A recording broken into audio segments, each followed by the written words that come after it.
hosted by the SOVI team. SOVI team in the context of World Alcohol Free Day. So on behalf of Fourth Way Foundation and Diana, I welcome you to this interactive session. The team here is super excited to have this discussion with you. So these are the core team members of SOVI, which is the youth engagement platform of Fourth Way Foundation. We have Aparna, Daya, Hana, Vishnu, Pranav, Edna, and Mania here. And most of them are from two different states of India, mostly Kerala and Karnataka. I'm sure they have a lot of questions, and I'm sure this session is going to be deeply insightful and thought provoking. So I'll call upon Edna to introduce SOVI. Yes. Okay. So I'm sure everybody's heard a lot about SOVI. So what exactly is SOVI, right? So SOVI is short for So Why I Engage. And SOVI is the youth engagement platform of Fourth Way Foundation. So Fourth Way Foundation exists to catalyze social change by piloting innovative model solutions that governments and civil society agencies can replicate. Fourth Way Foundation projects are specifically focused on children's issues of inclusion, equality, disability, wellness, addiction, and creating safe environments. Fourth Way Foundation works with communities to help them reach self-reliance with an approach that involves taking up social issues and turning them into innovative challenges while working on multi-stakeholders through education, empowerment, ethics, and inclusion. Now, SOVI is the youth platform, right? So it connects youth and young people from all over the country and, in fact, all over the world. And it seeks to empower and engage with multiple outlooks of social development through conversations, ideations, discussions. And we foresee SOVI as an open and safe space for us to explore opportunities and to have discussions on matters that affect our world and affect us. And through this platform, we motivate our contemporaries and our peers to come together and be involved in the matters that influence us, the world, and others, and to be involved and to have a voice and talk about the problems that we face around the world and understand these problems, some of which exist even without our knowledge, right? And the SOVI team has conducted various webinars and interactions with many renowned experts in the fields of social development from all across the world, including Movendi and WFAD. And we're very, very excited to have this discussion today. And a lot of our other discussions have revolved around the themes of children around the world in drugs, the world of children living in slums, child abuse and victimization, media and prevention, and so on. And we as a team have also attended various webinars, discussions, workshops, and conferences. SOVI has been attending and have been youth leaders at the International Youth Forums on Substance Use Prevention for the past few years. And SOVI has also been very lucky and blessed to be representing Fourth Way Foundation, the youth, and our country at the United Nations, at the Convention on Narcotic Drugs, and at a technical consultation meeting. So the core vision of SOVI revolves around Article 12 of the United Nations Convention on the Rights of the Child that talks about the right to participate. It states that young people and children have the right to participate and voice their opinions in matters that shape our world and in issues that concern them. And so the core engagement of SOVI is the emphasis on prevention of substance use among youth and children. And this revolves around Article 33 of the UNCRC. With this setting the background of who we are and what we do, and now we've understood a little bit about SOVI, I'd like to hand it over to Daya, who will be setting the context of the conversation today. Hi everyone. We have come together for this session by SOVI of the Fourth Way Foundation to commemorate World Alcohol Free Day 2025, observed on October 3rd every year. This day by Movendi International is a powerful reminder of the importance of creating a safer, healthier, and more supportive communities where alcohol does not put at risk the lives and futures of young people. As young changemakers, we believe that our voice matter, and through today's session, we are using this platform to raise awareness and have a meaningful conversation on alcohol-free fun. Joining us in this important conversation is a very special guest, Ms. Kristina Sperkova, International President of Movendi International, the largest independent and global movement for development through alcohol prevention. We hope today's interaction will help us dive deeper into the importance of alcohol free environments and how we, as youth, can play an active role in prevention. So, whether you're tuning in as a fellow young advocate, a teacher, a policymaker, or simply someone who cares about the well being of future generation, this session is definitely for you. Before we start, I welcome Manya to introduce us to our speaker for the day, Ms. Kristina Sperkova. Thank you, Daya. Today, we are honored to be joined by a leading global voice in public health, development, and civil society. Our guest is Kristina Sperkova, born in Sala, Slovak Republic, is the first female international president and the 32nd overall to lead Movendi International, the largest independent global movement dedicated to achieving development through alcohol prevention. Since being elected in 2014 as the international president of Movendi, Kristina has been representing on the highest levels of the voice of more than 160 civil society organizations from communities in 60 plus countries worldwide. Her expertise is as broad as is deep. She is a psychologist, alcohol and other drugs policy advocate, development aid specialist, feminist, civil society activist, and human rights defender and humanist. Kristina brings over 20 years of experience in substance use prevention, human rights, and advocacy to the global stage. Trained as a psychologist and a development aid specialist, her expertise combines community-based work with high-level policy advocacy.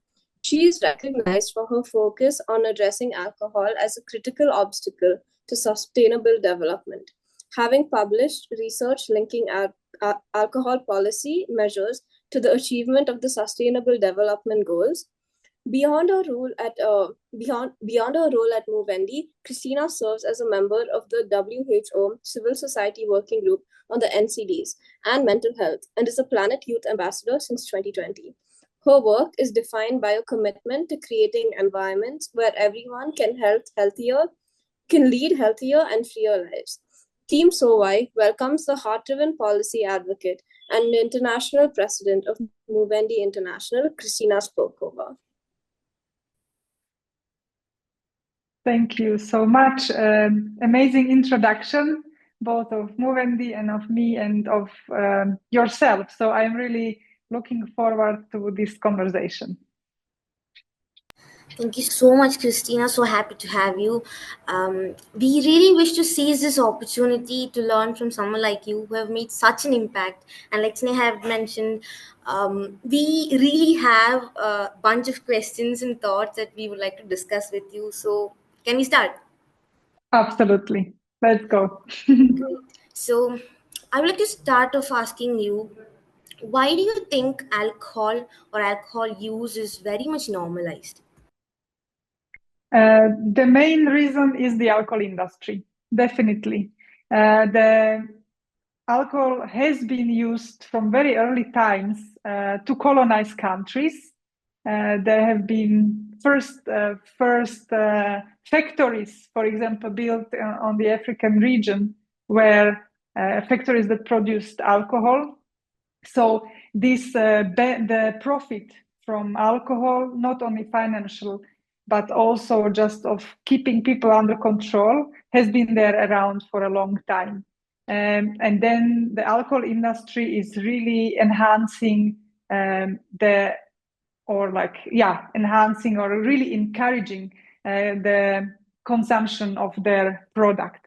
So a long time ago, if people consumed alcohol, the alcohol was weaker, it was not so often, and they have managed to make it like a really center of everything, of our social events. But not only that, like they present alcohol as a solution also for loneliness, as a solution for happiness, as a solution for sadness, for everything. So that's, I think, is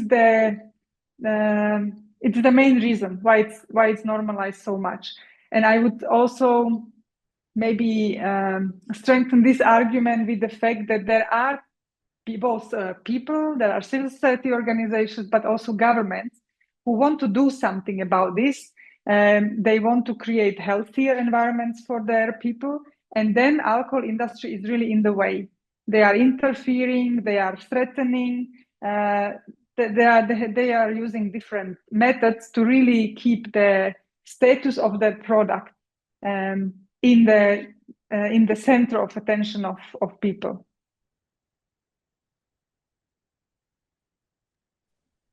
Thank you, Kristina. That was a very insightful explanation. My question goes like, why does alcohol amplify the party culture? Why does alcohol amplify the party culture? I think that party culture is hijacked by alcohol. Because if you think about it, what is party? Party is meeting people, hopefully friends, or people you want to hang out with. Party is music. Party is very often some good food and something tasty to consume. And all the nice feelings are actually coming from everything else other than alcohol. So, now I will not use the party example, and I will get back to it. But for example, usually we really have a very good feeling when we pass an exam. So at the university, you have exams, you go to an exam, you have studied a lot, maybe you didn't sleep several nights, then you go to the exam, you pass it, you are really happy. And then you meet your friends, they hopefully also passed, and then you meet at some place. If you want to meet outside, very often it is some kind of bar or some place where also alcohol is sold, at least in Western culture, definitely. And then you meet there, and then people start using alcohol. And then the industry, again, they really manage to associate the positive feelings that come from the human interaction, from this feeling of success that you had because you passed an exam. That's really normal. They manage to connect it to their product. So in the end, people actually forget that this is the feeling is that they themselves produce this feeling. They themselves produce all these hormones of happiness because of the efforts they have put, because oxytocin that we produce when we are in interaction with other people, when we are happy with them. So all these good feelings are in the body, and then the industry really managed to, through commercials and through spreading different narratives, manage us to believe that this is because of that product.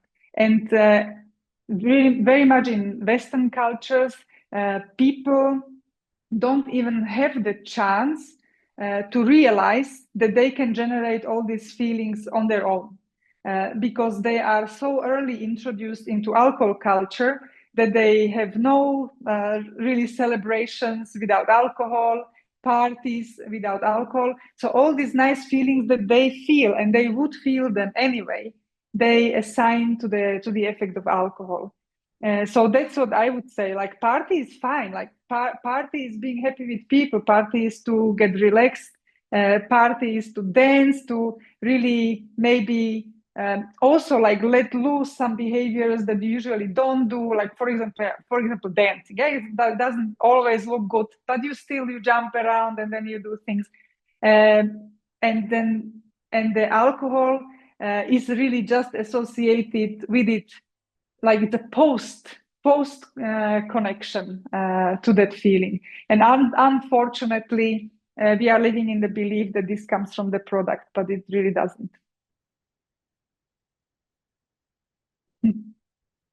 What do you think about that? Thank you, Kristina. That was so insightful. So I would like to ask, what are some common myths about alcohol or its usage? For example, alcohol causes cancer, right? Alcohol is a carcinogen of the category number 1, as tobacco is, as asbestos is. What alcohol industry likes to say, unfortunately, that alcohol is healthy. And we really want to actually avoid to spread the myths that alcohol industry is doing. But as you have asked, and we have more time, then I can talk about it. But I actually really do not like talking about myths, because I don't want to give them any, I don't want to contribute to spreading them. But for example, they claim that alcohol is then healthy and it's good for heart, which we really know it's not. Like now we have more and more studies that show that there is no safe level and there is no healthy level of alcohol consumption.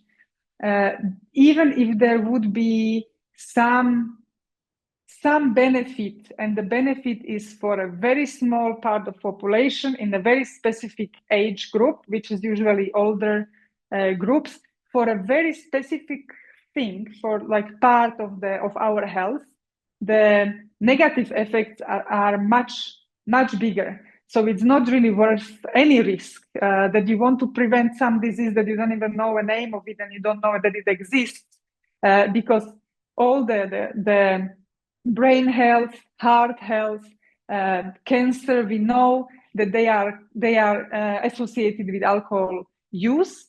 And for example, when it comes to cancer, even low amounts of alcohol are actually carcinogenic, or like can contribute to cancer. Brain, I mean, this is really well known actually, that it's really not good for our nerves and the nerve system and brain cells. So this is one. So they claim that it's healthy. It's really not. What we also know is that the alcohol industry has, for example, financed several studies to create the doubt that it's healthy. And we also know that in the past there have been really when researching this issue. And I can really briefly tell you what happened, because there used to be claims that people who use alcohol in a moderate way, which we don't know what moderate actually really is, but in a moderate way, they are healthier than people who do not use any alcohol. And the results were caused by one mistake, and that is that when they were looking at health of people who abstain from alcohol or who do not use alcohol, they grouped these people, and in this group there were also people who used to have alcohol problems, and they, for example, stopped using alcohol, or they had some health problems. Maybe they were born with them or they developed them during life, and that's why they didn't use alcohol. Like some people are actually aware of it, like, oh, I am not well, I should not use alcohol. And they were all put into one group, abstainers. So then you had a bigger chance that you would have actually people with some history of some diseases in the group. And that's why it was uneven. And then the people who would use alcohol in moderation, in their words, would come as healthier as the abstainers. But when they sorted it out now, when they are analyzing the studies, then and remove this mistake, then it's really obvious that people who do not use alcohol are actually healthier than people who use any amounts of alcohol, because it really contributes to these different diseases. And of course, not only, I was talking mostly about non-communicable diseases, right? Like something with heart, something with mental health, cancer. But then, of course, we have the whole addiction sphere there as well. So this is one myth. Another myth can be that alcohol makes you social, which is really, really not true. Alcohol is not a magic potion that people see. Like there is no chemical reaction that makes you more funny or anything like that. So this is very often connected to what our culture allows when we are under influence of alcohol, and also what we allow ourselves. So, for example, alcohol is used as an excuse, and it can be excuse for a bad joke. You know, like you come to a party, you say several jokes, they are either funny and people laugh, and that's really great, or they are really embarrassing. And then you can say, oh, but I was just under the influence of alcohol. I'm not like that otherwise. So that's the alcohol. And we allow it as society. And that's how we create this space for people to behave differently than they would if they would not have alcohol. But again, this behavior is in people, and then alcohol is some kind of a permission to do it. And sometimes they can be actually successful with their jokes. But then again, it's the people who are funny. It's not the substance that is funny. So for example, but this excuse can also go really far, and that is then very, very serious, because some people really commit crimes under influence of alcohol, and they are violent, and we know of lots of cases of domestic violence against women that is done under the influence of alcohol. And it is again because the society allows it, like it gives some kind of permission. And in some countries, there is even within the law system, even law allows it, like you have it as a mitigating consequence is the English word, like, you know, like when people do something wrong under alcohol, then in a way the punishment would be lower because it was because of alcohol. It's now this is occurring less and less in the countries, but sometimes it exists, and it definitely exists in people's minds. And I'm sure that you have heard it before, like, oh, but this is actually a nice person. They are just under the influence of alcohol. But this is the culture that allows it. It's not the chemical substance as such. Because we are sometimes also really talking about it. What is alcohol? Like chemically, alcohol is ethanol, and it's always the same molecule of ethanol in wine, in spirits, in some local brew, in liquor, like really everywhere. It's the same molecule, and this molecule has always the same effect on a human body inside. It's not that if you use the molecule during the sport events with beer, which is like very often connected, at least I'm talking a lot about Western cultures, but you know, imagine football or like soccer, and then people are using lots of beer, and then they are all very either cheerful or even more. They can be even a little bit more aggressive or a lot, and they are fans, they are loud. It's the beer.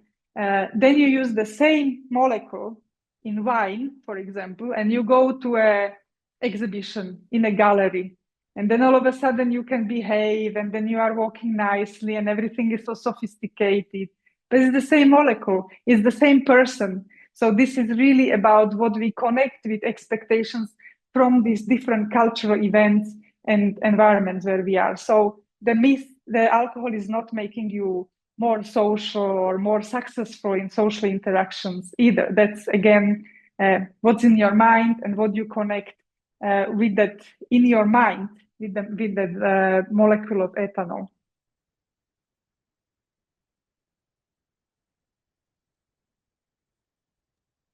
Thank you, Kristina. I would like to ask, how does teen alcohol use different from adult alcohol use? Can you please repeat it, Pranav? I didn't understand. What does alcohol industry? How does teen alcohol use different from adult alcohol use? How does teen alcohol use differ from adults? Yes. For that we have very good news in a way. Because young people are smart. That's the thing, and young people also. If they don't fall into the adult behavior and they don't try to copy the adult culture, then they actually realize what alcohol is doing. So, for example, in the world, we really see the trend that alcohol consumption among young people is decreasing. And that's very, very, very positive. And it's happening in high-income and low-income countries. And alcohol industry is actually very concerned about that. What we see is that the adult population has not gotten used to that. So they are also making mistakes, for example, when they do prevention program and when they talk to young people. But young people are less and less interested in alcohol. It's also very important to say that they are not replacing alcohol with other drugs, what is also a usual myth. The people who use drugs and young people who are using drugs, they are also using alcohol. So it's not either or, like it's either both or none. I would say that this is something that we and like young people actually need to be aware of. Because here we have also like different psychological processes and different biases that we are living with. And one of them that is very strong is that we think that others behave differently than they actually do. But then we adjust our behavior to that to others' behavior. And what we see is that young people, if asked, they are not interested in alcohol use, but young people think that other young people are. And that's why they also start using it, because of course they want to fit into the group and all that. So there you have people using alcohol while they actually don't want to do it. They do it for others. And they do it actually with no reason, because no one actually wants or expects them to do that. But then they start pulling each other into this, and then they become normal adults who are then using this alcohol and normalize it. So I would say that this is the biggest difference. The trend of not it's like the scientifically meant that we can see the trend of decreasing alcohol consumption, and I really hope that it's not just a trend, but that this is something that will go with us and with more and more young people realizing that that's actually good for them. If I should talk about some reasons also for it, like one is that young people react to what they see. They do not like the behavior of adults. What they now understand is also connected to alcohol consumption. Young people are more and more health aware. So they also do more sports, for example. So they care more about what they eat and how they eat. So that is really connected now with all the possible devices that we have that are measuring everything from our blood to like blood heart rate and temperature and everything. Then you get also different feedback, and you know better what works and what doesn't work for you. They also have less money, like the financial situation of young people has not improved in a way, so they also cannot afford it. What also happens is that young people need to work earlier to earn some money, and they need to be fit for work, because there is more intellectual work than manual work. Like before, when there was manual work, then people would somehow work through the effects of alcohol. Like when they are a little bit slower in mind because of the effects of alcohol, because people usually get more tired actually because of alcohol. They could somehow physically work, carry things and build stuff and such. That works. But now there is more and more work where we need to work with our minds, and it's lots of working with AI and building web pages and all these things, like where you actually need to be very clear in your mind, and there alcohol is a problem. Or even just games and all this life that young people are now participating in, where you actually need to be fresh in your mind. Thank you, Kristina. Happy to. And I have another question. Can you hear me? Yeah, I hear you very well. Just go ahead. What does alcohol do to the brain and developing body? What does alcohol do? So alcohol is poison. So alcohol damages every organ in our body, except of inner ear. I really don't know why, like what's behind it, but otherwise, really every organ, a toxic thing. Meaning that alcohol really stops all the other processes in our body that are taking care of the body. So if the poison comes, the liver, for example, really has to start working on it. That's why, for example, the burning of fat stops, because the body really deals with the toxin that is in our body. And when it comes to our brains, it's really very dangerous for the brain cells. So they, in a way, shrink. And what also is important to say, that alcohol either contributes and like really makes the mental health issues stronger. Like if when people have already depressions and anxiety, it actually makes it worse. But it also starts it. So there is like it comes from both ends. It doesn't heal it, it really never does. Unfortunately, like for example, alcohol is really also very bad for sleep.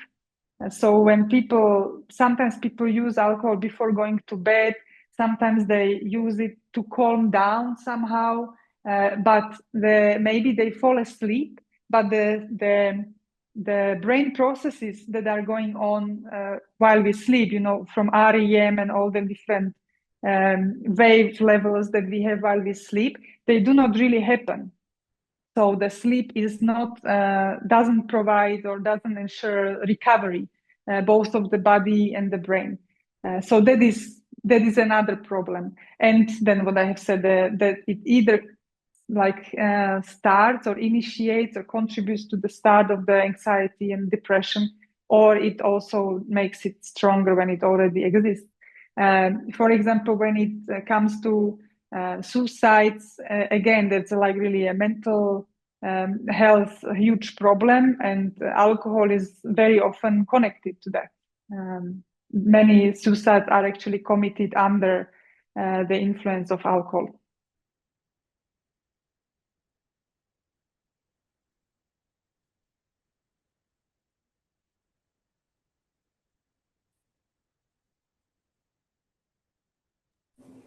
Thank you, Kristina. I have another question, actually.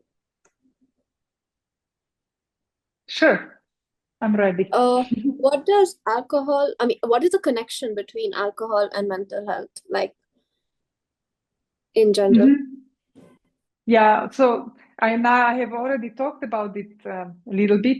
What I think is really important to say, that alcohol really worsens mental health for those different reasons. Like it actually, the body has no possibility to heal itself when we have alcohol in our body. Either like really physically, as I talked about the liver and the removing the toxins, actually, and then also the toxins are influencing also our brain and our brain cells. And then, for example, sleep is really very important for our well-being, right? Like the amount of hours that we sleep has effect on our mood the next day.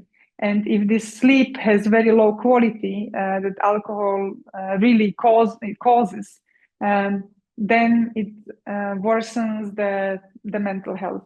And really not talking about anxiety and depression, because alcohol is actually a depressant. It slows down everything. So if people already have depression, then it just adds up. And like people can think that that it actually helps. I don't know that it helps them to forget, but it's really you cannot forget in a way. Depression you carry with you. And then we have all these different neurotransmitters that are in our body that are really needed for our well-being, like serotonin and dopamine and oxytocin. And for example, when alcohol is used, then we see this spike of dopamine, but then also like a real fall. And then this kind of need for alcohol is actually not even for the spike. It's actually just to level up again the dopamine to some kind of normal level. So when people use alcohol, they really messed up their dopamine system, and that's the system that makes us actually enjoy life and do things, and like that we feel like some motivation for living and experiencing things. So as this is completely out of order because of alcohol, then also like the mental health, like then we simply, it has so many consequences. So it's not only the chemical influence, but then we don't do things that we would be doing. Then our human interactions are different. We don't trust ourselves. We are just relying on this substance. Then we don't know, is this my real friend? Can I actually be with this person? Or do I like this person? Or do they like me? And can they be with me? Or is it just because of the alcohol that I have used? So it removes some kind of agency from ourselves and some basic trust in ourselves. And with this also trust in relations. And that also has impact then on our mental health. Thank you so much, Kristina. There was a new perspective that I gained on the topic. My perspective was a bit different. Since you were talking about mental health, I am very curious about your perspective. No, as in, I did not know about the scientific part a lot. How you were explaining about the dopamine, that was really informative because I wasn't aware of that. Thank you so much for that. So since you were mentioning about mental health and alcohol, I would like to ask you, as in if a person has realized his or her dependency on this substance, then what is the primary thing they should be doing? As in, is there a time frame for them to seek help, or is there anything that is primary or should be prioritized first for them to be doing? When people realize that they have a problem with alcohol, they need to start going for help immediately. There is no way that I will wait it through or something. Like usually, especially because there is such a strong norm. So people cannot even, like your surrounding maybe doesn't even imagine that you could have any alcohol problem. Like, because we think that alcohol problem is really that only very few or like a very specific group of people experiences alcohol problem, and the others are just like really managing it. That leads to a big problem that the people who have alcohol problem are very difficult to identify, and then they are treated as normal, like they don't have a problem, but they carry it with them, and for that it's very important to search to seek help, really. And it can start with at least telling a friend, like, or it can really start with if we go somewhere out, can you help me not to use alcohol? Like, it can really start there. But the best is really to find an expert, like a psychologist or some, I don't know, a social worker or someone who can really help. There are, of course, people who got over their alcohol problems also on their own, but they shouldn't do that. Like, that's very important. People with alcohol problems, with any problems actually, but they should never be alone. And what is important then for us to do is that we destigmatize it.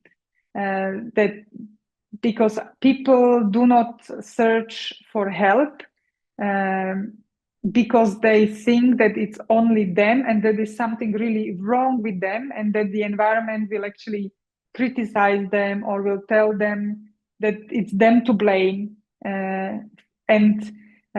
So we need to normalize alcohol problem, like looking for help for alcohol problems, and we need to denormalize alcohol use.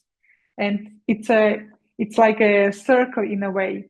And now I will, because you asked me about alcohol norm in the beginning, and I could also talk about it, that alcohol norm actually creates the problem that people don't search for help, because we have normalized alcohol use so much that we is using alcohol, and that everyone is coping very well with alcohol use. And then the people who don't, they think that they failed, that it's really that it's something really wrong with them, and then they will not dare to go and search for help, for example. So we really need to change this. We need to, because it's very many people who have alcohol problem, and it's people of all social status. It's people who are working in banks, it's people who are homeless, and it's everything in between. And that is really important to understand, that alcohol problem doesn't know your financial situation or your family background. It just finds you, and it sticks with you. And that's why we also need to make sure that everyone gets help, also the people who maybe look like they are doing just fine. Thank you so much, Kristina. Now I think I also have a better understanding about how, if help is given to those who need it, I think the whole process of getting people to stop consuming the substance would decrease drastically. So now, in the context of treatment, what are your ways to ensure that women have access to treatment and care?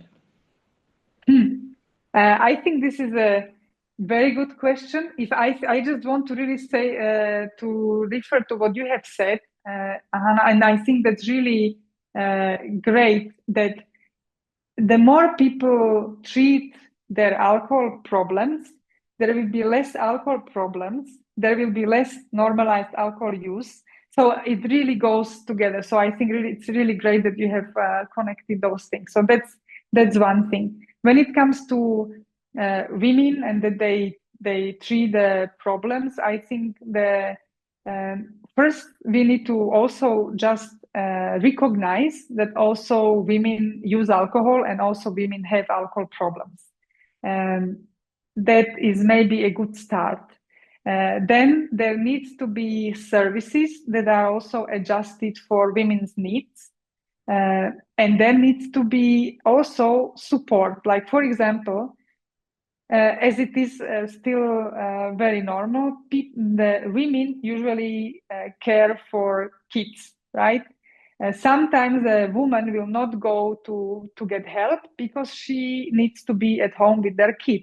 So there needs to be also this kind of system, either that the kid can follow and there will be some I don't know, playground or some corner or something like for kids where they can be, I don't know, together, or they will not be alone, and then the woman can get help. Or there needs to be also really some additional solution. But I think that the first step is really to destigmatize the problem also among women, and really recognize that they have this problem as well, and then they should have access, even as a part of the universal health coverage and the access to primary care. Taking care of alcohol problems should be really should be in a basic package in a way, so that everyone gets it. Then there needs to be like gender adjusted help. Of course, there should be more women who are psychologists and therapists who can help. It's easier for women to go to women because there are also women who have alcohol problems, have themselves been also exposed to different violent behavior also from men, and they have been in some way also exploited. So there is also this lack of trust. So it is important that they can, for example, just meet women who would help them. Yeah. Thank you, Kristina. That is very insightful on how to bring women and give them equal access to treatment opportunities. My question is something a little bit more different. It's when we all hear about different communities or different cultures where alcohol consumption is ingrained in their cultural practices, or it's part of their belief systems or rituals of sorts. How does one talk about prevention or the harms of alcohol or talk about non-consumption in these settings? Yeah, so first, I think that the part of this cultural, the alcohol being part of the culture events and some kind of traditions, it's always much less alcohol than what we get from the market. So even if there was some alcohol, even in churches, for example, there is alcohol served. It's part of some rituals. Okay, it can be part of like weddings and such, but it has been like the original idea was very different from what we see now, that is a commercial idea. So that is one thing. Then to do the prevention, I think what is really important to talk about is that the world is changing. And when alcohol in the past was part of our lives, sometimes maybe it even had a reason, like, people were using alcohol because it was healthier than dirty water, the water with lots of bacteria inside. And so we didn't have back then the knowledge about what the ethanol does in your body. Plus, you would die most probably immediately or very short after drinking water that was really not clean. So that was something to weigh back then. But now we have much better access to water. Now we know much more about alcohol. And we also see that many other things in our society have changed.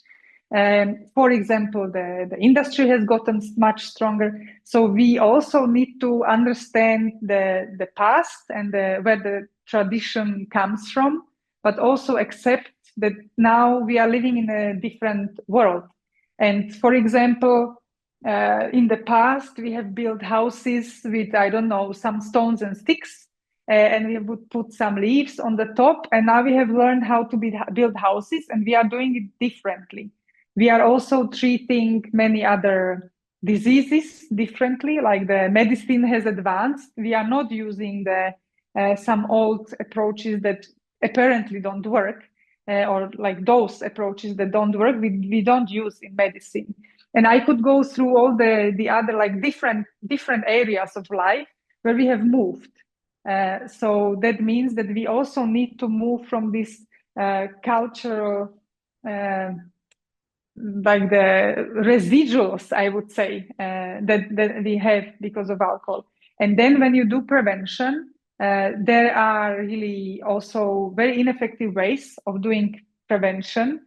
And it is a little bit also connected to what I have said, what adults do wrong now with young people who actually use less and less alcohol, because adults who do prevention, they still approach young people as if young people actually wanted to use alcohol. Like they were born for it. That is their only dream, is actually to use alcohol. So then the prevention starts with, or like some kind of the thought behind the prevention is, we know you will use it, but use it later. Or we know you will use it, so please do it in a careful way, do it responsibly, or do it like they really establish the idea that people will at one point do it, while the young people at this point, they don't plan to do it. So I think that's also very important in prevention, that we change that. And then in prevention, we need to talk, of course, like many people know actually the harm caused by alcohol. And it's not enough in prevention to talk only about what happens to the brain. Yeah, it gives you cancer, because young people have very different time perspective than an adult who is in their 40s and have seen things and maybe is actually in the age when these health problems are then developing. But young people don't plan that way, and they want to try things and want to live life. But what is really important there is to talk about to make them understand the norm, and that, for example, is really old-fashioned. It's very important to make them understand what the alcohol industry is doing and how it's exploiting, in a way, the vulnerabilities of young people. And young people really don't like being manipulated, and that's all what the industry is doing. So I think that the prevention now is more about that, like make them resist the industry and help, like ask young people actually to change the alcohol norm so they can live in the world that they want to have and that they actually have in their mind, and they already have changed thinking about the world. Now they can start creating that world, or that's what I would actually say. So that is the prevention now compared to the older approaches.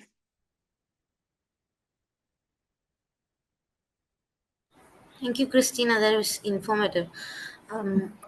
Now, so far from this conversation, we've definitely understood that alcohol is definitely a harm to humans, and that we are very sure of. Now, why do you think it falls under the legal to consume list and is sold under the government tax regulations still? I would like to know your opinion about that. If you would have a substance that has these effects that alcohol has, as a new substance that introduced only yesterday, and they would need to decide whether it should be legal or not, they would make it illegal. So if you didn't have this strong industry behind and this kind of strong thoughts about alcohol that we have now, if it would be completely new thing, then people would be like, are you crazy? Legalizing something like that. If we knew what it causes, from 2.6 million deaths every year to cancer and heart diseases and mental health issues, like everything that we know about it, and of course traffic accidents and violence and the things that also happen to other people than those who use alcohol. So it would be illegal. But alcohol, and now we are back to alcohol industry, is strong in influencing our governments, unfortunately. So then they have also worked together with tobacco industry. There are these strong industries, sugar-sweetened beverages, ultra-processed foods. These industries are really working hand in hand, and they are really making sure that the governments cannot take, in a way, preventive measures. So they expect and they want governments only to take harm reduction measures. And I would say that's really very simple answer. Because I can actually say that for example, there are really very effective policies that both reduce the harm but also really prevent the harm. For example, removing alcohol advertising, alcohol marketing, all the sponsorship by alcohol industry. If that would be removed, the consumption of people would be reduced. Consumption of alcohol would be reduced. And then alcohol prices regulated through taxation. If we would increase the price for alcohol, then again alcohol consumption is reduced, and we see like this is really well-researched area. Also alcohol harm decreases, and also availability of alcohol. So opening hours where alcohol is sold, age, accessibility, like some countries have 16, some countries even don't have any age limit, some countries have 21. So like the later, the better. And these policies, we know that they really work very well. And some governments would love to introduce them. And for long time, they were afraid for political reasons because they want to get elected. And they think that people like alcohol and that they will not vote for them if they take it away from them. But now what has been recently shown is that these effects of these policies are very quick. Like, for example, those that I have listed, the taxation, the availability, the marketing, like some of them have effect within a year. If you change taxes and if you increase the taxes in a way that it has positive effect for public health, you can see the effect within a year. We have seen it, for example, in Lithuania when they introduced very comprehensive alcohol policy in the country. The suicides went down very fast. Like that was really one of the first reactions in the society, that the suicides went down. And that was something that was really a huge problem in Lithuania. They didn't know what to do.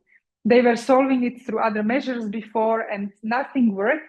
They have introduced alcohol policy solutions and the suicides dropped. So we can see that there are really good effects. And now our decision makers need to learn that, because they are living in this old understanding that the effect takes such a long time that they will not have proof that they have helped society. But actually they do. And when people understand the positive effects of the policies, they actually want them. And we can see there is again, like there are different polls about that people want alcohol taxation. They like it. And especially when they know that the money that will be collected from alcohol will be also used for something good in society, either for prevention or for improving the health system in general. But even if you say we improve schools, like the school system, like if they know that the money will be used for something good, then they are really very supportive for alcohol taxation. People really don't like alcohol commercials. It's getting on the nerves. I think that it's something like just don't show it to me. I don't want that. And so and our politicians need to understand that and not to be afraid. I think that they would actually win several points. But then they have this industry sitting on this shoulder here, telling them that no, like people will not vote for you. That's one thing. Like just like sowing some doubts in their minds, but then also promising. I mean, industry is the alcohol industry has a huge financial muscle, so they can also, and they really do. They promise that they will pay for infrastructure in the country, that they will contribute to building roads. So they also engage in the parts of society that have nothing to do with alcohol. But then that's how they keep the governments close to them, and then they weigh, so should we introduce a better alcohol taxation, or should we have good roads? But the problem, the thing is that the money that they get from the industry and also even from alcohol taxation is always much less than the harm that they have to pay for. Like there is a huge loss in on health, of course, and then like lots of money is used in health system, on police, but the biggest amount is actually lost in productivity.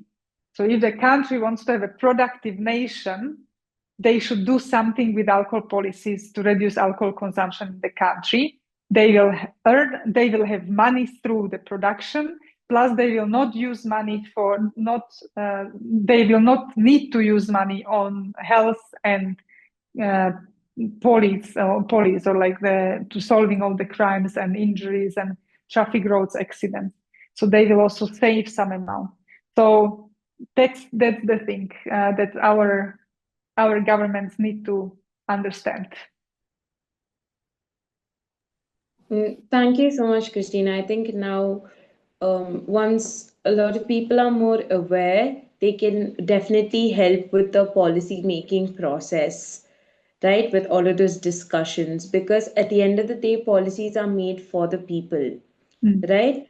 So now talking about policies, I was very curious to know what are some of the successful prevention initiatives that have been implemented?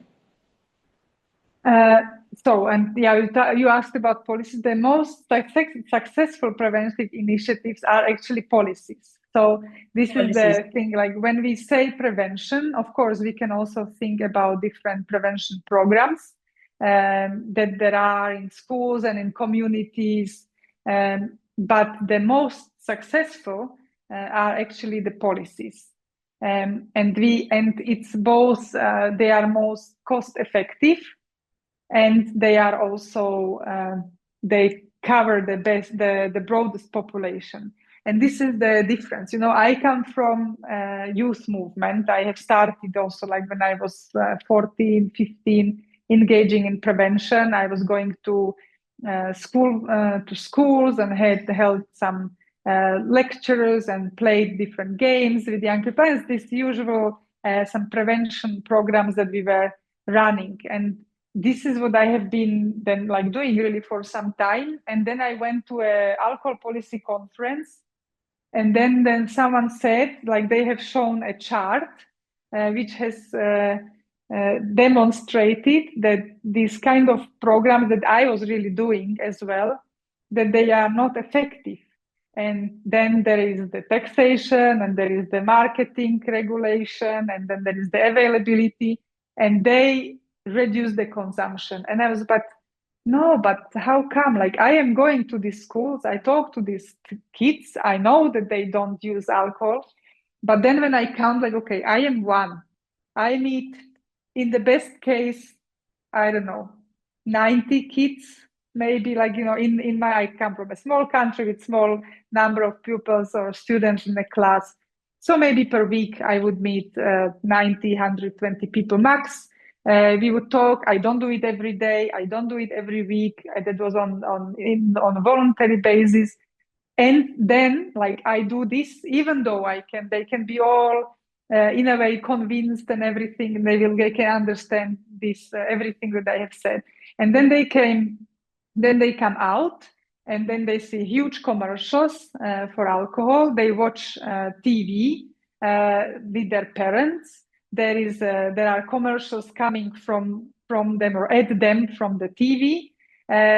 Then they maybe parents even go and take them to some family party, and they are small, and then they even offer them alcohol there, like, you have to try so you know how to deal with it, and all these things. And then like, if I just put it together, then I was like, that's right, like, the policy is the best prevention. And we can really see, because you can cover a huge population with it.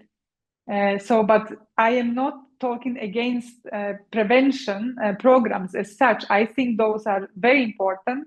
I think that they actually also help with self-reflections and, like, really understanding yourself and understanding the people around you.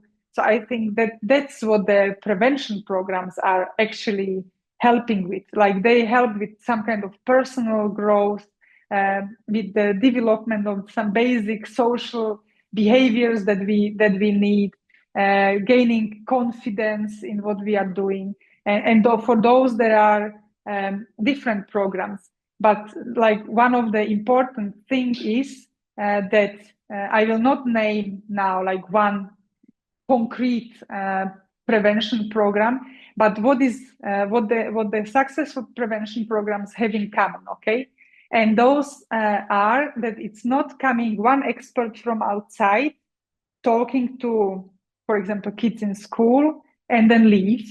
Those things don't work. Like, the experts coming from outside, that's a very nice break for kids from mathematics or whatever class they would otherwise have. And they maybe will even, like, maybe they will even be interested in, or listen, they would be listening with interest, but then the life happens. So that also can really disappear from their minds. Then it's also very important that the prevention is part of the curriculum in the school.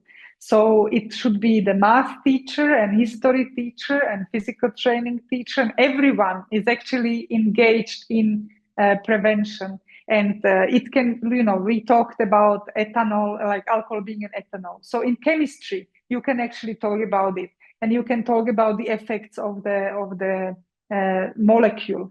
And then in physical training, you can actually discuss how you get strong and how you can get confidence through that, or like how you socialize with people through sports. And like there are these, so it should be really part of the curriculum, and not some parallel or external thing that comes in. Then it's really less talking about harm.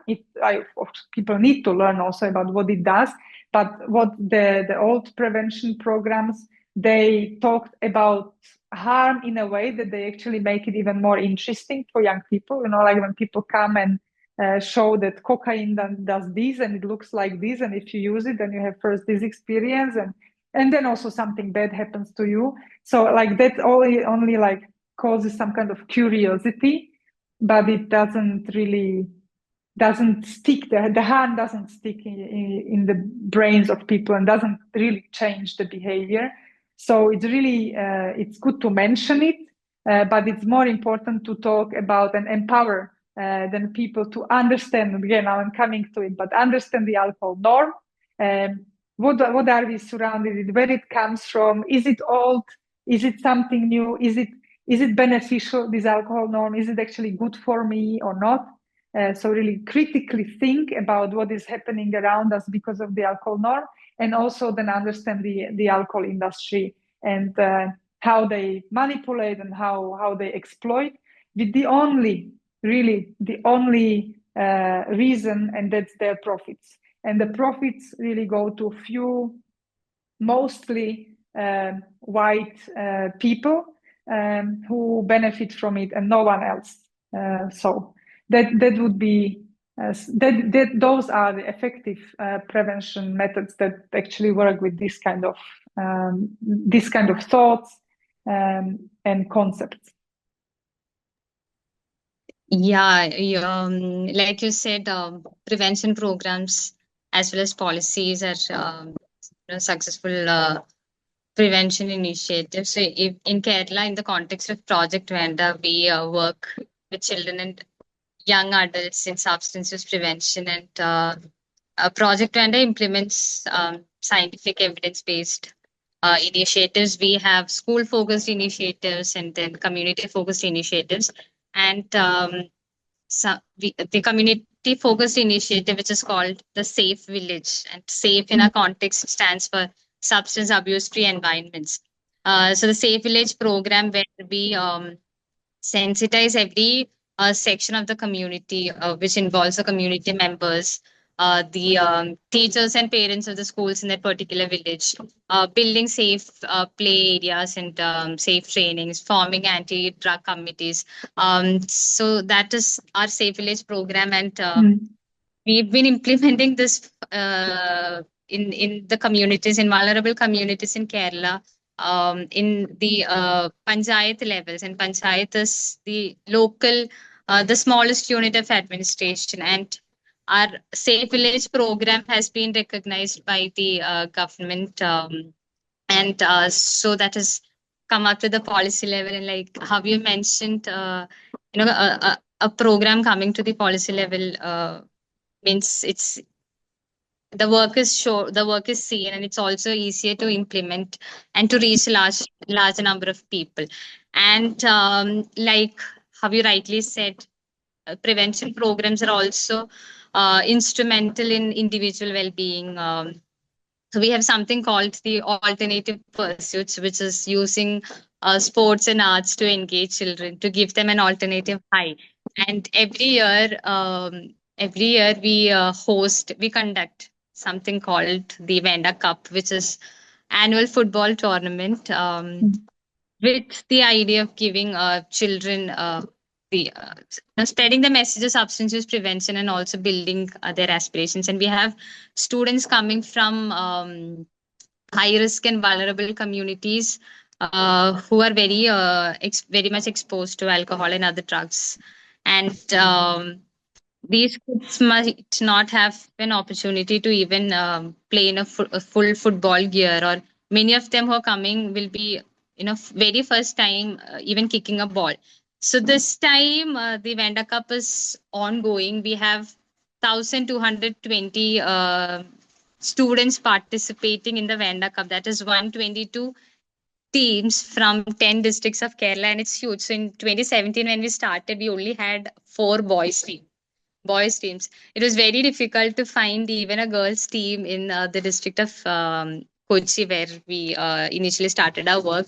And after 10 years, we've expanded this tournament to 10 districts of the 14 districts in Kerala. And one of the mandate we have is it's easier to get a boys team. Girls are not given that exposure to play contact sport. So we have a mandate that if a boys team has to play, they have to bring in a girls team. So this tournament this time is really large. It's ongoing. The It's conducted in 3 different zones. The one in the north, the south zone has begun. It's kicked off. Will begin. So this is like a month-long tournament in 3 different zones. Our social media is abuzz with the pics, and the kids are having a really, really, really good time. Yeah. Yeah, I really love it.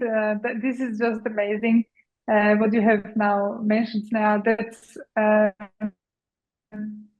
like both the villages, because that's what you are actually doing. Like you are creating environment. So it's really not this prevention that you come and can come say something and then you can kind of impose some kind of knowledge on people and then you just leave. Like it's really not about that, but it's about creating those environments where they can develop and that are alcohol free and other drugs free. So that's amazing. And then I have also seen in social media only, but I have seen the football tournament. And I have seen also I love the idea that a boy team can join only if they also bring a girls team. I think that's just fantastic. I actually like watching female football. I think it's on the highest level. It's now really developing so well. And it's nicer to watch because women tend to pretend less when they are hurt than compared to male. No, but I think this is just really amazing contribution to the empowerment of girls. So really congrats.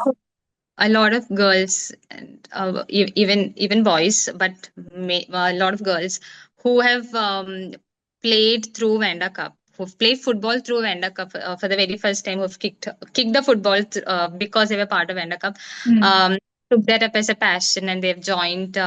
They've continued their trainings and have been selected to various, their school teams, to clubs at the district levels and national levels. So it's a very nice thing to watch, and also something that we do during the tournament is we also have activities for safe messaging. So these kids come up with same slogan which conveys anti-drug messaging, and they cheer that out loud before each match. So yeah, that is fantastic.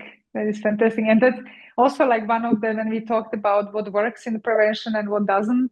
In prevention, you work a lot with the risk and protective factors, and you minimize the risk factors and you really strengthen the protective factors, and the organized free time activities. That's a huge protective factor.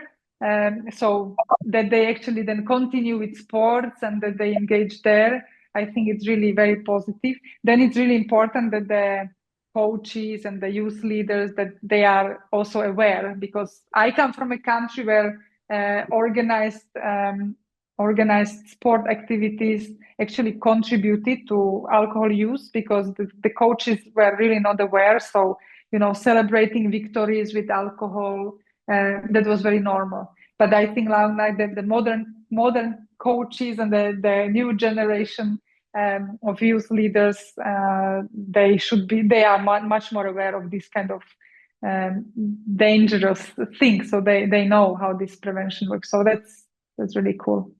Yeah. Also, prior to the tournament, so we have module that we have adapted from FIFA's Football for Schools, which incorporates life skills along with the football skill. So these kids also undergo a coaching where, along with the football skill they're taught, they're also taught a life skill.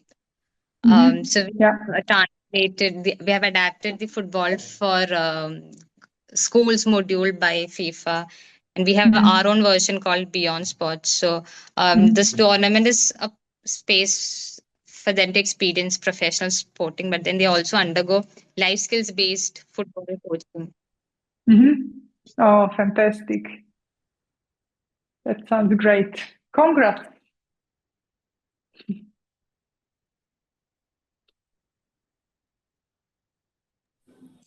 Oh, yeah. So I have another question, but we've already it's been an hour, but if you have time to answer a few more questions.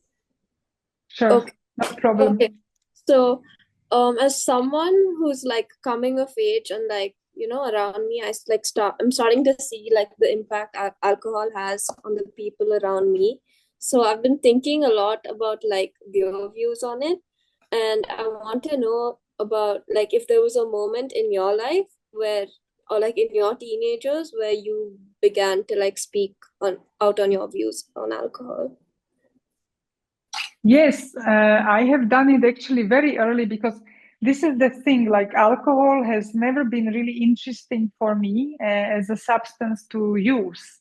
And I was also lucky, I didn't have it in my family so much, so it was not normalized in my closest family. So when my peers would start using alcohol, I was really not doing it. I was focused on sports. I was playing handball and I really wanted to be good at it. I was focused on studies. It really didn't make any sense to me. But I started seeing that my peers are using alcohol, and I could see that they are, they in a way don't feel good about it, but they did it because they thought that they should, that they were expected to do it, for example, and that everyone else wanted to do it and that they wanted to belong. And that's where I actually started talking about it more. And only only by my presence and by me not using alcohol, I think that already that has helped several people to do the same. So because we actually encourage each other through our behavior. So my birthday parties, we were a group of 10, 15 girls, and we really celebrated our birthdays. So my birthday parties would always be without alcohol. And then they would also not have alcohol, because we didn't really normalize it.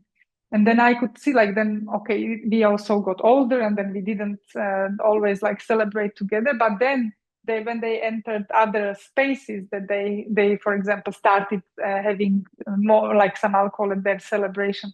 But for a very long time, thanks to also this, I'm not saying that it's only that, but also my behavior, we have kept compared to other people in our age, really, we were alcohol free for longer. And the longer you are alcohol free, the better for you also in the future, the lower chance to develop some alcohol use disorders and all that. So I started being outspoken, but in some kind of non-reflected way. I was not aware that I'm really making a difference like that. That now I know it.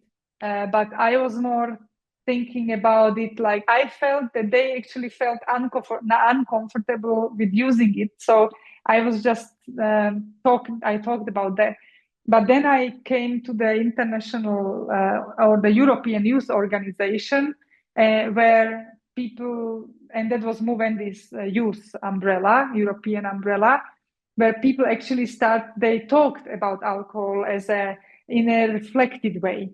And there where I learned there much more about the industry and the alcohol norm. So then I became outspoken in a very different way. Then I didn't talk about it only from my own perspective, for example, and my own health and my own comfort, but actually about the impact on the world and also impact on other people.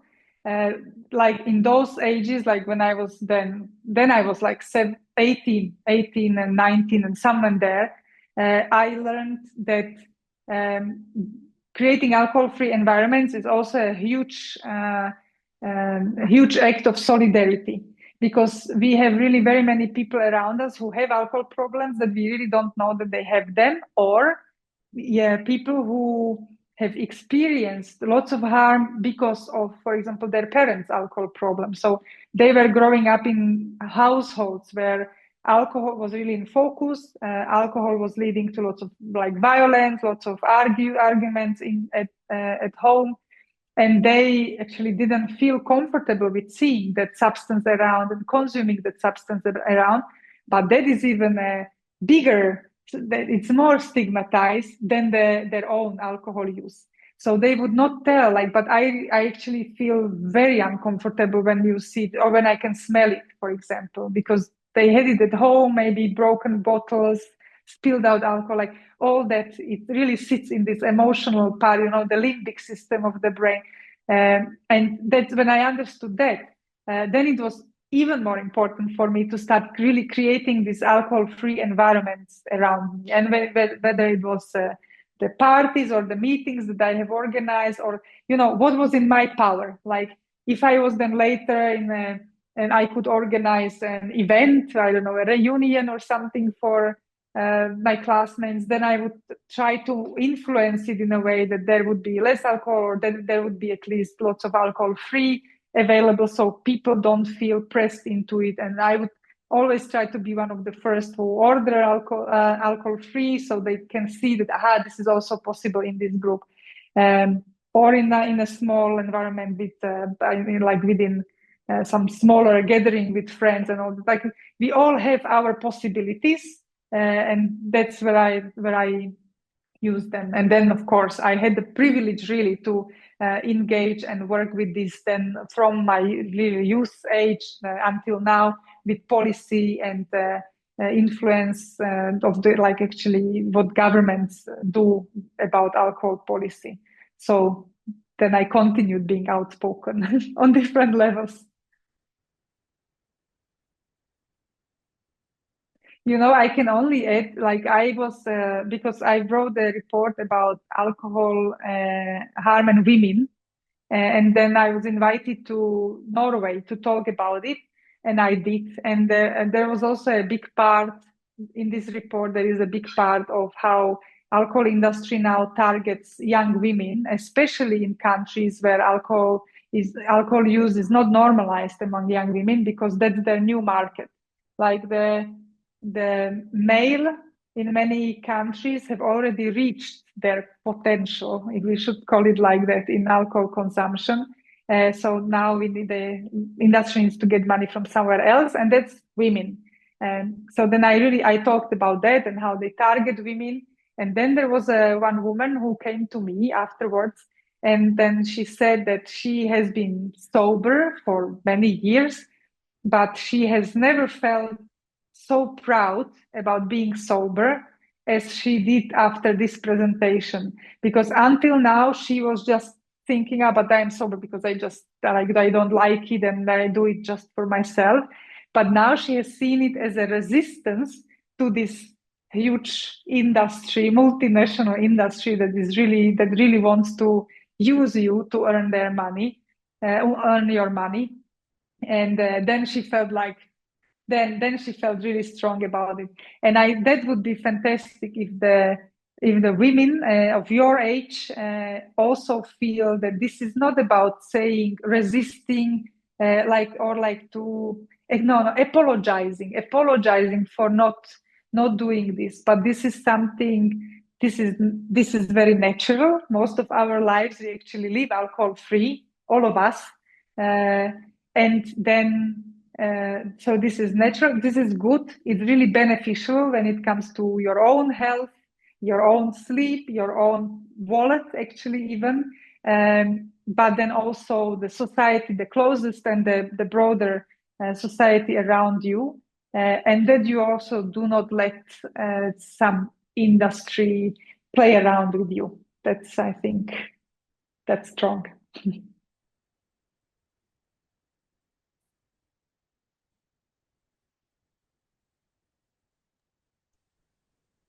Yeah, Thanks, Kristina. What are some of your experiences with the youth from across the world? The experiences with the youth is like, okay, it's very positive. I think that what I have said already before is like young people are smart. They know what actually works for them, and it's very important that they realize it, and that what they do and what they feel and what they also, and it's really not only about alcohol issues, but in a way how the world should work. Like, I think there is some kind of basic understanding in young people that and the feeling in young people that adults lose or they get numb to it, and then they ignore it for maybe practical reasons, but they, like, young people have it. And I think that this is what I feel like. If young people get space and they are encouraged to express themselves, there are very many good things coming out of it. There is lots of energy, there is lots of trust in life, idealism, but in a very positive way, really, that is really needed in these times. I also see that young people and also youth organizations also struggle. Like, there are small organizations, there is no financing for the organizations. So it's not only roses and not only lots of, like, that there is this energy in young people and they are able to do anything they want. They, of course, face also the adult world. So what I think is really important is that the adults actually really support and create the space for young people, encourage them. But if we forget or if we for a while don't think about the limitations that are there, then I only see really this kind of honesty and trust in life and this energy that young people bring into this bring into this world, and also bring into this field that we are in. Yes, thank you for that. And I think it's so important that youth voices are involved in these discussions. And it's so encouraging to see that a lot of international organizations across the world are empowering young people to come and talk about this and bring our energy and our joy into things like this. And something that I'd like to highlight is the fact that all the international organizations around the world, especially with the UN and the youth working group that the Vienna NGOC community has, it's very empowering to see young people at such high-level meetings and to be part of discussions with such important policymakers. And a lot of us from the team have had the opportunity to be there and interact with all of y'all. And we were also invited to the technical consultation meeting on experts on social media and prevention, and it's very eye-opening, and it's so encouraging for people working in a space like this, especially young people, to be involved and say your voice matters, and it's important that your voice is heard. And with that, I know we have gone across our time limits, but we have just 2 questions that we have remaining. I'll club both of that. So I've been doing my research about normalization, especially within the media, and how different social media platforms push the narratives, or even influencers or young people post about normalizing alcohol use, drug use, and things like that. And when it's so normalized and these behaviors are even pushed upon young people who don't want to be engaging in substance use, what is the future of the world, in your opinion? And what is the future of the youth? What do you think will happen when the world normalizes all of these behaviors? Is prevention being discussed as much? And what do you think is going to happen? Yeah, I think that it's good you have analyzed social media, and I think that we will do something about social media first of all, because really social media do not reflect the reality. Like, there you will see the promotion. You will also see, because of the algorithms, this, like, social media are really creating a parallel world, and we see it in very many different areas, not only when it comes to alcohol. Like, for example, I come from a small country that's 5 million inhabitants, Slovakia. There has been elections that have really brought up, because it's usually during elections when some narratives come on the surface. And there was, like, for example, there racism has become such a strong narrative, and then you would think that every Slovak is racist based on what was happening in social media. And then there are different surveys, and then you understand that it's not like that, and that people actually really don't like it, but the social media have created this. So for a while you think it, that everyone is racist around you. A second, you really become desperate, and you lose energy to engage in everything, because you are like losing hope, like what is happening. And I think this is the problem with social media, and also with these influencers, like they are paid, then their posts will be promoted, and we will all be getting it in our minds that something exists that doesn't exist. And I think that the future is in communities. I think that really the future is that we need to talk, like we talk now, like we are happy. We have this kind of digital meetings and possibility of that we can do that. But even if not, like the people that live here around me in my area here, like we need to talk, we need to discuss, we need to create something together with us, together here.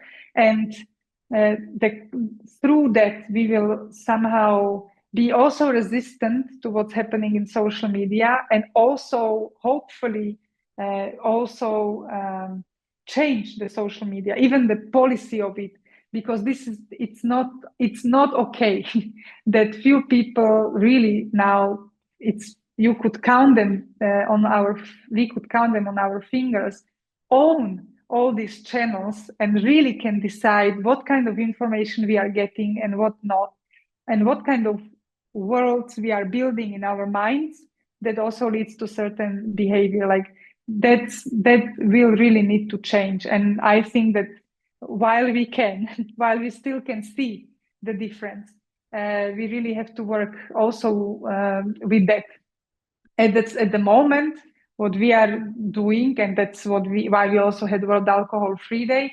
Like we need to push out the messages that will somehow counteract those algorithms or the messages that are supported by algorithms. It's not easy, definitely not. But we could see, like, there also we need to have some kind of persistence, because World Alcohol Free Day has started in 2016. We have started it anew, and it has taken us now 9 years, when we could really feel that it was much bigger than previously. People who we don't know engaged, or organizations that we do not know engaged in it. But yeah, it took several years. And we have seen it also with other campaigns before that. Like sometimes when we even don't run a campaign, and then we see that it actually got its own life, and then it's running after several years. So, but that is something like the persistence is very important, and the community is very important. Really working together, because there is this industry, and there are these few people who are really enriching themselves on us, and we simply cannot afford that anymore. So we need to pay attention to each other in communities and work together, and also, of course, globally. So I think that, for example, that we can have this conversation. I think that's huge, and that's really important that we do it. And several of these kind of conversations are really needed with different, and between you and other continents somewhere else, with young people and all that, to start understanding and create this understanding of the world between us, and not between social media and our individual minds. Yes, thank you for that. It was very insightful. As I conduct research about normalization within the media for my university research. And it's very eye-opening to see, and it's honestly really scary to see the tactics that big companies use to promote their products, and how it's so easy for them to raise the money to be able to do these promotions, while we struggle to push our narratives. We don't have the budgets to push our narratives. Yeah, and something I'd like to bring about the point that you stated about how big companies are targeting women. It's so evident in the messaging and the marketing that they use, probably the design of the products or how they market to relief for like menstrual pain and things like that. It's a very targeted market, and it is so hard to push yourselves in such a saturated place and counter that messaging. But I think that's where the power of the youth lies, and that's what we have to harness to bring positive messaging to light. And with that, I think this is the final question from my end and from the team's end. What is your advice for us as a group, as a young group working in the field of prevention? What do you have to say to us? First of all, really thank you for doing this, and for all these reflections and everything that you also told me about your organization and everything that you are doing. I don't know whether it's an advice, but I think that it's really important that we realize that we are more. And you have said that they have money. They need to use money because they don't have people. And if they didn't have the money, the people would not do what they are doing. They are really buying people's behavior. They are buying government's behavior, and they are buying people's behavior in a way.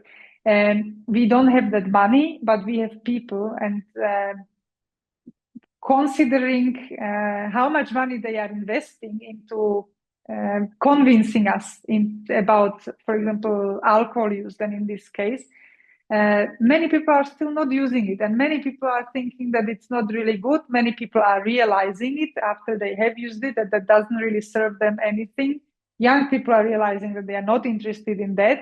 So really something is happening, and I think that's the power of the people, I would say. And I think that is I don't know whether it's an advice, but that's something that we can really live with and carry in our minds, definitely.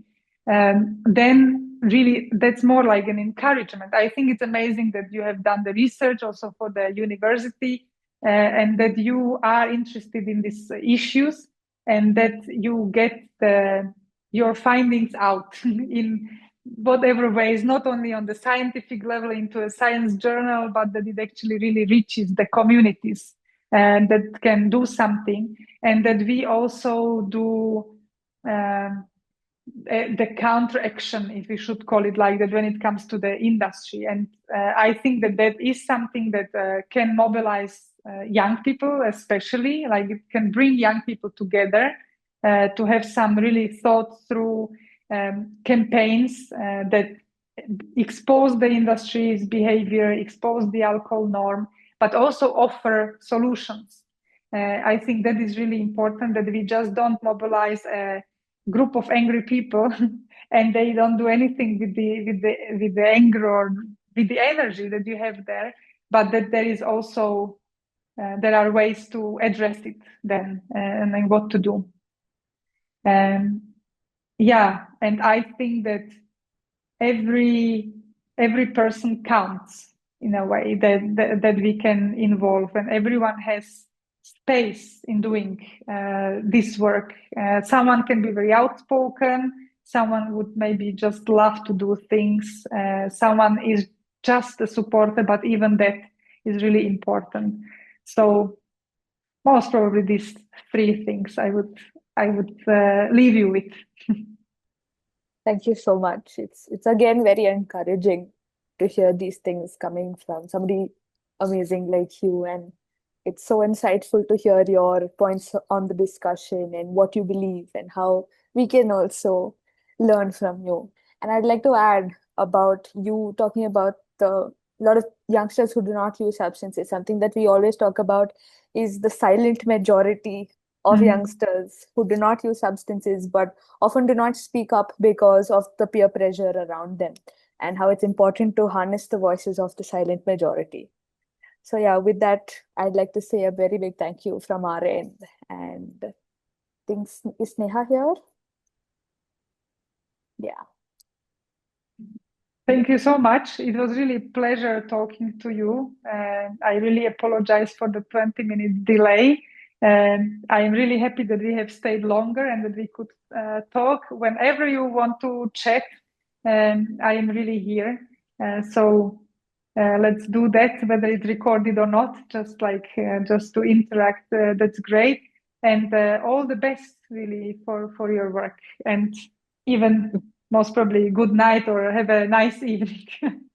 What's the time for you? Is it after it's 9? It's 9 p.m. Yeah. Yeah, 9. Yeah. So yeah, then I wish you also a very nice night and a very nice weekend.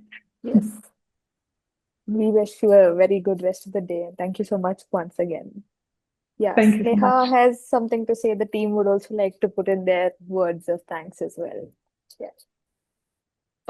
Thank you so much, Kristina. I think we all really enjoyed the. Oh, sorry. Hello. I Yeah, think they hear Sneha's you. having. Yeah, Sneha's having some connectivity issues, so Okay, Hana's a little shall I confused. continue?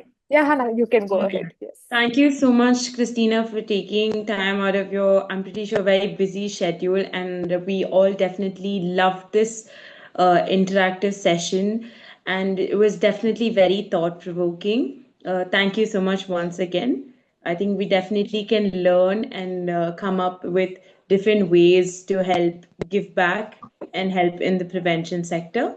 I would love to thank Fourth Wave Foundation and my co-team members from SOAD for making this talk possible. Yes, and again, thank you so much. It was a really interesting talk. I actually had a lot of ideas. Like all of the answers were given, and I think it definitely helped with a better understanding. My pleasure, really. It's I really enjoyed. Yes, we did enjoy too. Yeah, so I think that's it from my side. And on behalf of Diana and Fourth Wave, Kristina, thank you so much. Diana has conveyed her regards to you. And we have a Children Matter Forum coming up in September 2026. And we would love to have you as a speaker to speak on alcohol prevention. We'll give you a heads up 3 months before. So we would absolutely love to have you at the forum. Thank you once again. The session was so insightful. Didn't realize that we have been talking for a really long. We've been in this discussion for a really long time. It was really good. And Thank you looking so forward much. to meeting you again. Yeah. Yeah, likewise. Thank you also for the invitation, and really thank you for the chat. I agree with you. The time flies. Yeah. Yes. So thank you. Yes. Thank Maybe Thank you, before everyone. we all leave, would it be possible for us to just stick around for a photo? I can take a Yes. screenshot. Yes? Yes. Sure. Okay. Yes. Everybody turn on your cameras and smile. Okay. Okay, 3, 2, 1. Yes. Thank you so much. Thank you so much once again, Kristina. Thank you so much. Have a good evening. Bye-bye. Bye-bye. You too. Bye. Bye. Bye. Bye, everyone. Bye.